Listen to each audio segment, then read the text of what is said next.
Welcome to the John and Heidi Show podcast. John and Heidi.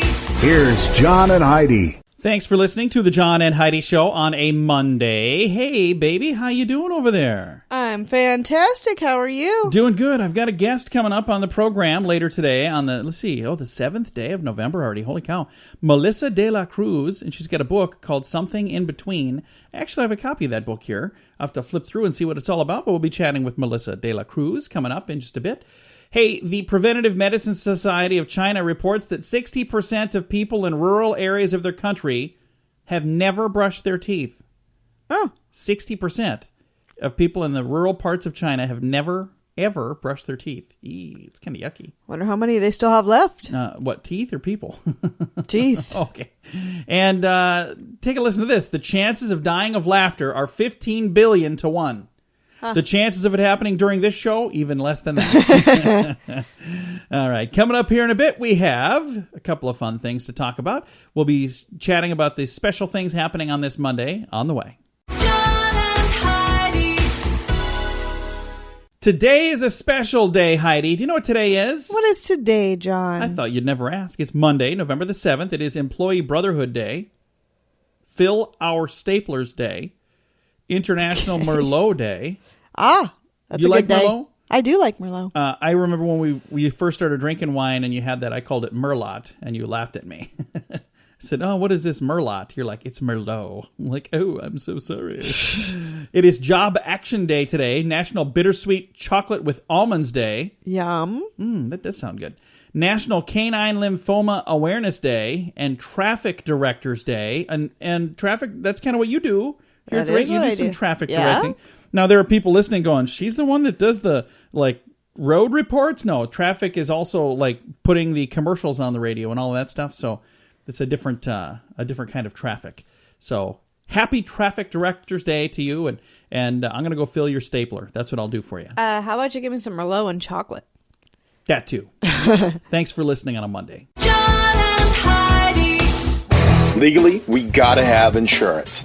That's why getting the very best rate is paramount. I'm Jared Parsons. I founded the first national and virtual insurance agency. Until now, you were limited to the agents in your area. But what if the rates are better somewhere else? At Parsons, we shop around and we get you the best rate. It's that simple. Go to radioinsuranceguy.com. That's radioinsuranceguy.com. You know it's true because you heard it on the radio. We actually talked about this one time. You and I did. I remember reading this story. An electric company has been sued because they lowered their rates. This happened in Germany. They remember we talked about this? And I remember how just unfortunate this was. The company decided, hey, let's be nice. We were able to, get our expenses in line this year. We can lower our rates. So they did that, and everybody was happy except for this one guy. This one guy, he wasn't so happy. It doesn't have his name in the story because everybody in Germany would probably want to beat him up. He said, hey, if you guys could afford to drop your rates, why didn't you do it sooner? You know, it is illegal in Germany to charge us more than you have to for a public utility company. So he sued them and won. He took BWAG to court. BWAG is the name of the electric company. He won because it was illegal what they were doing, but here's the thing. They were complying with the law. They were able to cut their expenses, and they said, hey, we were able to cut the expenses. Let's lower the prices. You'd think everybody would be happy about that, but not this guy. This one guy. You know, a lot of the time, that's kind of what it comes down to is this one guy. Yep, usually. Isn't it? Most of the time. And sometimes it's, a couple of guys. But I wonder how much he won.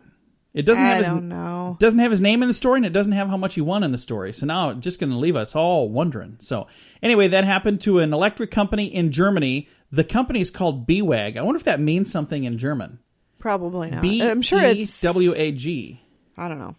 I would assume it's maybe initials for something. Yeah, there's no periods in there, though. So anyway, sorry to hear about your bad news, BWAG.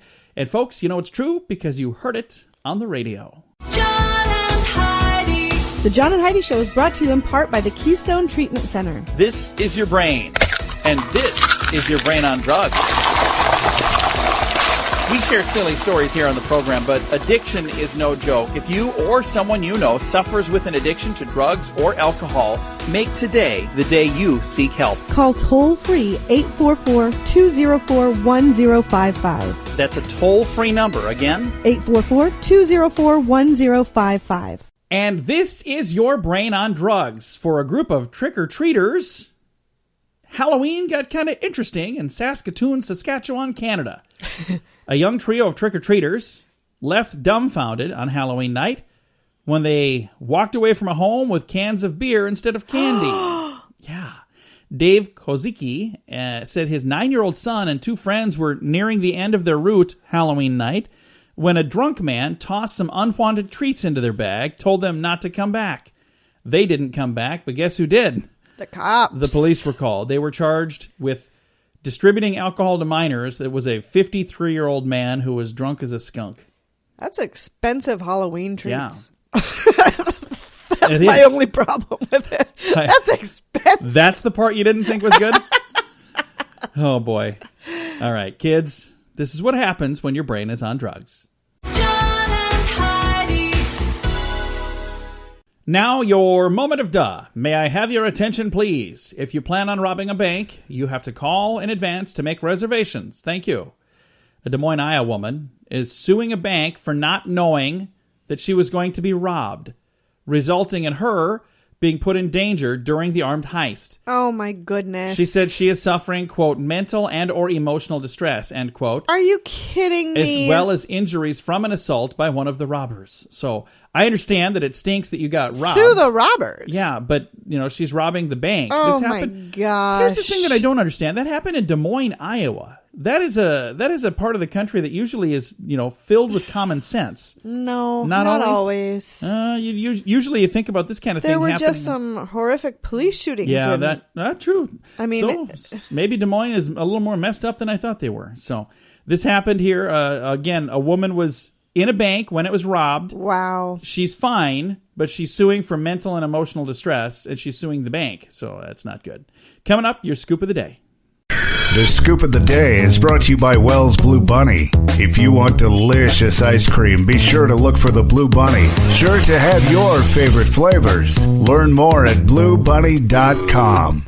Now, your scoop of the day. Astronomers say there is a chance that the Earth will survive being swallowed by the sun when it burns out and explodes. Good news is, that's 5 billion years from now, so none of us are going to know if that's accurate. 5 billion. They're trying to guess what's going to happen in 5 billion years. They can't even tell me if it's going to rain next week. Come on. Scientists report that they have been successful in making milk chocolate as healthy as dark chocolate. Finally, Yum. science that matters. So making milk chocolate that is as good for you as dark chocolate? I mean, why didn't we start working on this sooner?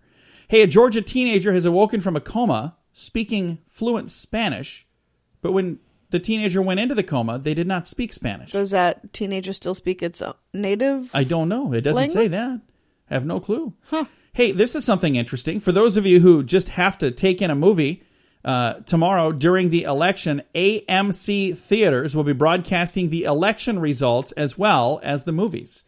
So you can go. They're trying to get people to go to the movie and not skip the election stuff. That I can't go to the movie tonight because I want to see what's happening with the election. So the theaters are going to have the movie on screen. That's a really good idea, actually. But for people who could care less about the election, I bet they're going, get that off the screen, people. Come on, who cares? A youth football coach in Rhode Island was fired after he sent an adult man out onto the field to play in a preteen game last weekend. I read about this. That's actually like a week old. I read about that a week ago.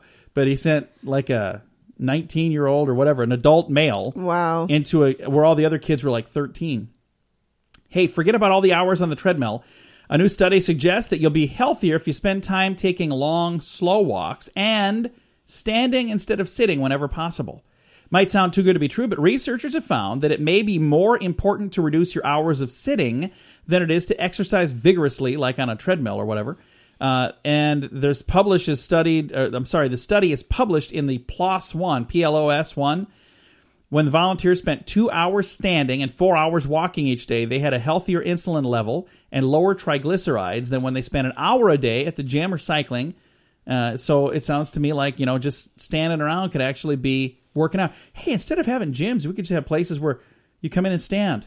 There you go. What you doing? You can go to the gym? No, I'm going to go over there. I'm going to just stand around. No chairs. We all just stand around. Hey, an intriguing study. Researchers isolated a biological marker that appears to predict who is almost likely to catch cold. Oh, my gosh. The provocative finding is that this very stable marker of disease susceptibility that begins to emerge in early adulthood. So they're saying that if we know when you're about to get a cold, then you can do something to stop getting said cold. What do you think of that? I think that's a load of malarkey. Once again, an honest answer from my honest wife. Researchers announced they have figured out that they can cut the fat of a chocolate bar in half by infusing the bar with liquids such as water, fruit juice, or soda. You researchers need to talk to those other researchers that just made chocolate as healthy as dark chocolate. Get together, come up with a plan. If you need to make it a liquid chocolate that I put in a tube and just squirt in my mouth, I'm cool with that. I'm very cool with that. Hey, the more fat you take in, the more food you may consume overall, according to a new study. And this could lead to weight gain. This is from Northwestern University in Evanston, Illinois. A high-fat diet disrupted the body clock of mice, causing them to eat up a storm when they should have been sleeping. So there you go. I think I have that same issue. I eat up a storm when I should be sleeping all the time. And we've heard a lot in this election about those pesky Russians. Over and over, they're talking about those Russians. Well, the economic crisis in Russia is causing many alcohol drinkers to switch from vodka to beer. Over the past year, they can't afford their booze. Yeah, vodka sales have dropped about 15%, while beer sales in Russia has been skyrocketing.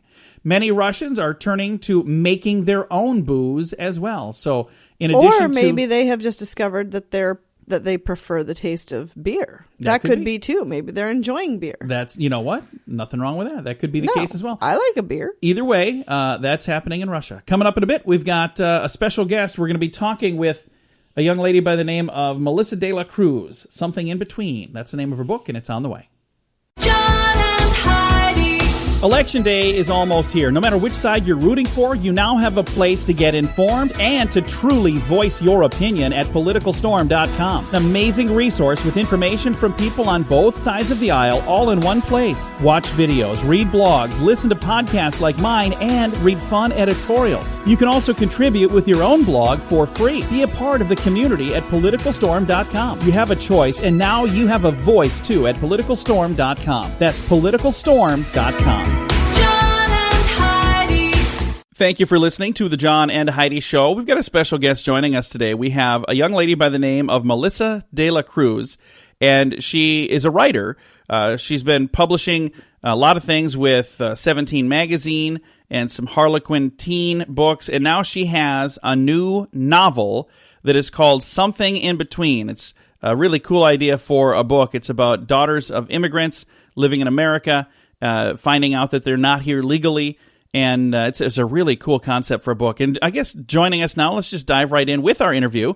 We have Melissa DeLa Cruz. Melissa, how are you today? I'm very good. Thanks so much. Well, I'm really excited to chat with you. This new novel, Something in Between, this sounds like a really neat idea. Did you come up with the concept to do this particular book? So Something in Between is about a young Filipino American girl, Jasmine De Los Santos, who works really hard, for her future, and she is smart. She's the cheerleading captain. She's valedictorian, class president, and she wins this huge national scholarship to any college of her choice, and her future is totally secured.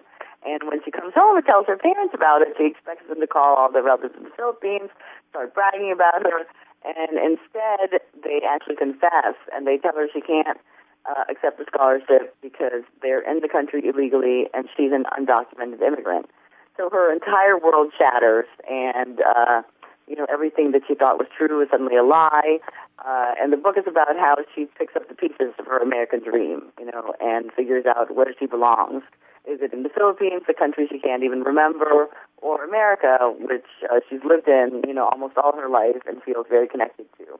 And, the thing that really is interesting is it's almost ripped from the headlines. This time in our lives right now, we're hearing about situations like this very situation where there are families that moved here And, the people that made the decision to move here were the adults, and there's little kids involved that had absolutely no choice in the matter. Some of them didn't even know that they were here illegally. So it's something that, this is very much could be based on a true story, because this kind of thing is happening. So it's a fascinating concept for a novel. Now, how has it been received so far? People that have had a chance to read it kind of like this book a bit? Yeah, no, definitely. The response has been really favorable. I feel very gratified and happy that it's been accepted so well. And I do think, yes, it's just so relevant right now. And it is a phenomenon. There's about 10 million illegal immigrants in our country, and many of them are children. And when they reach a certain age where you need, to show some kind of documentation, 16 when they want to learn to drive, at 18 when they're applying to college, that's actually when they discover that they're not here legally, that they're undocumented. And it's actually a phenomenon called becoming illegal, where they kind of have a little bit of an identity crisis. They've always thought of themselves as American. They grew up here. They have no recollection of their native countries. And then all of a sudden, it's a shock to discover they're not from the country that they feel really connected to. Now, the process to become an American citizen is not a simple one, but this is a process that you personally have gone through. How did that inspire the book that you put together? Yeah, my family moved here in 1985. I was 13, and it took me almost 30 years to get my citizenship. So I totally understand how bureaucratic the process is, all the red tape, all the frustration of waiting, and when you live here for that long, and I completely considered myself an American, but, it would be like little things that would remind me that I wasn't completely American like I was in my head. I wasn't able to travel while we were waiting for our green card. My husband and I wanted to go to Italy, and we had to go to Hawaii, which was great. And that kind of stuff. But just that feeling of identifying so closely and being so patriotic, but, not being able to vote, although I was kind of glad not to have to do jury duty. So yeah. Let's not do that now. Now, I'm reading here that this upcoming election will be the first time that you'll have the opportunity to vote. Are you excited? And first of all, I have to say, I apologize. It has to be this one. It's been a crazy election cycle, but are you excited to vote for the first time? I am so excited to vote for the first time.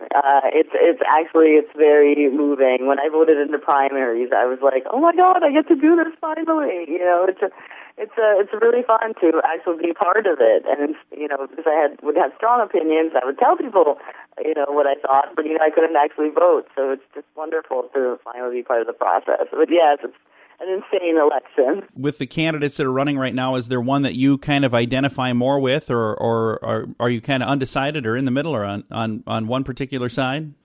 No, I'm definitely on one particular side, so very excited. Very, very nice. Well, if there's folks maybe wanting to find a copy of this book, the book is called Something in Between. Melissa DeLa Cruz is our guest right now. Melissa, where can we find this? At bookstores everywhere, Amazon, Barnes & Noble, your local independent bookstore. And you can learn more about the book on my website, Melissa-DeLaCruz.com. Very nice. Thank you so much for the time to chat with us, and I'm excited for you to get to vote for the very first time in this next election. Thank you, John. Thanks for having me. Definitely. Again, the book is called Something in Between. It's available right now. It's a new novel, and we appreciate you joining us on the John and Heidi Show. John and Heidi. Are you ready for Duel? Kyle Dowling on guitar, Brett Gunderson on bass, Sam DeVito on drums, and frontman Duel Shane. Gotta keep rocking, gotta keep sucking, bringing it down like rain. Duel's new single just hit iTunes and it's selling fast. Get your copy now. You're locking chains and you feel no pain. Supernova gonna get you too. Their first single, Supernova, is available now for less than $1. Learn more and find a direct link to buy Supernova at facebook.com/DuelRocks.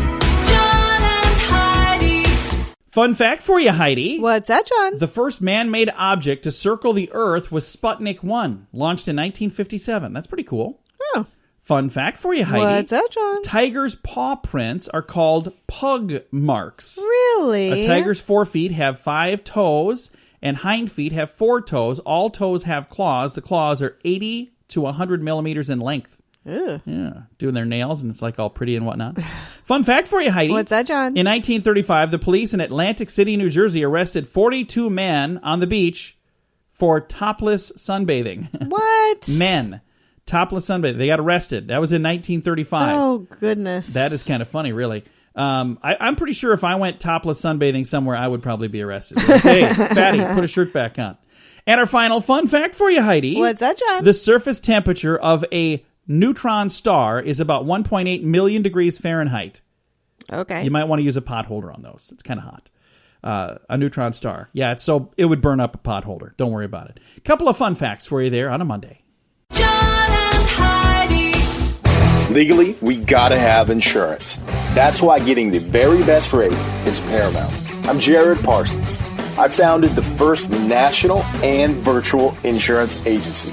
Until now, you were limited to the agents in your area. But what if the rates are better somewhere else? At Parsons, we shop around and we get you the best rate. It's that simple. Go to radioinsuranceguy.com. That's radioinsuranceguy.com. John and Heidi. Thanks for listening to the John and Heidi Show on a Monday. Heidi, were you ever bullied as a child, like picked on and stuff at I school? think everybody has been picked on at some point, don't you think? I think anybody who Probably. says they've never been teased or made fun of is Here's the thing full I'll of tell it. you. Because I had kids when I was younger, I'd have kids that would pick on me. I just didn't let it bother me. So my nickname, ever since I was a little fat kid, has been Big John Small. I just went with it. I'm like, yeah, that's funny. Hey, I'm fat. Okay, what else do you have? Got anything else? You got good humor over there, man. You are hilarious. Anyway, National Youth Violence Prevention Network reported that 5.7 million students are involved in bullying as the victim, the perpetrator, or in a lot of cases, both. Mm-hmm. More often than not, kids hide being bullied out of shame, so it's important to watch for behavioral changes. Here are six key signs outlined by the Department of Health and Human Services that your child may be the victim of harassment or intimidation. Loss of interest in school. That's a thing. If there's like a sharp decline in grades right away, all of a sudden, out of nowhere, that could be a sign. Inconsistent eating and sleeping patterns. So if all of a sudden there's a lot of anxiety and they're not eating and sleeping properly, that could be. Fear or anxiety of going to school. You know, if all of a sudden, just for no particular reason, they don't want to go to school, that could be an issue. Unexplained cuts or bruises.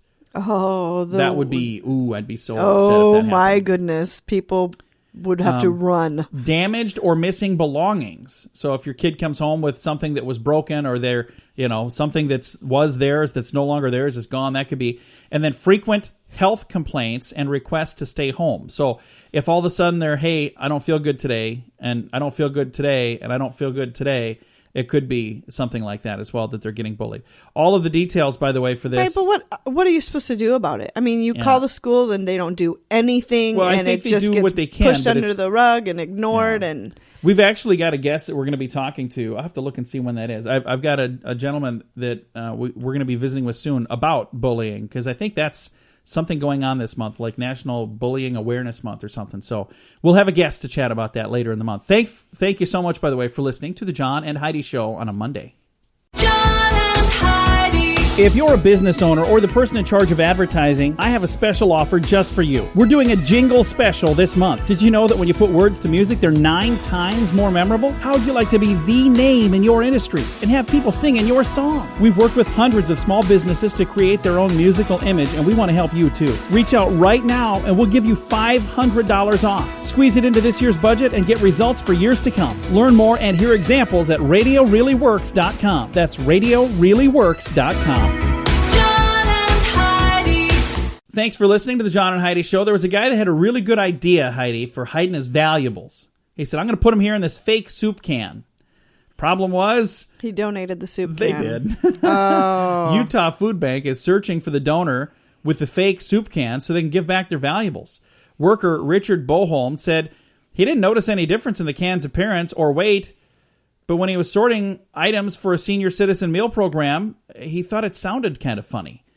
He figured the can had been damaged and the contents might have leaked out, so he submitted the suspect can to his supervisor. That's kind of a tough sentence to say. Submitted the suspect soup can to the supervisor. Anyway, he opened the can, found $7,000 was in there. Holy gold cow. chains, pearls, other gems, and money. The food bank has no idea where the can came from or when it was turned in. They turned everything over to the police for safekeeping, and you get to discover what's in there and say, hey, yeah, that's mine.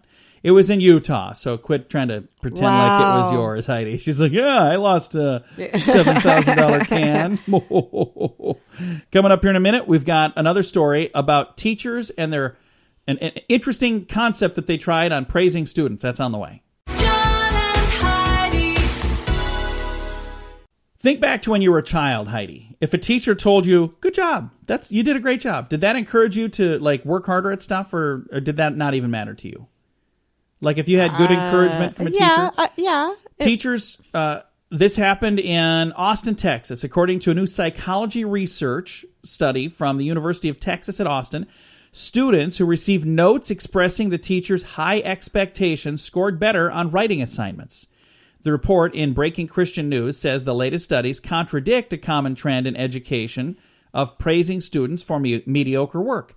So in the past, they were saying, you know, if the student has mediocre work, you don't tell them they're doing a good job. Now they're saying this is one where they're putting a note on there saying, I know you're going to do well. Just, you know, have faith. It's going to be fine. You're going to knock it out of the park. Go get him, Tiger.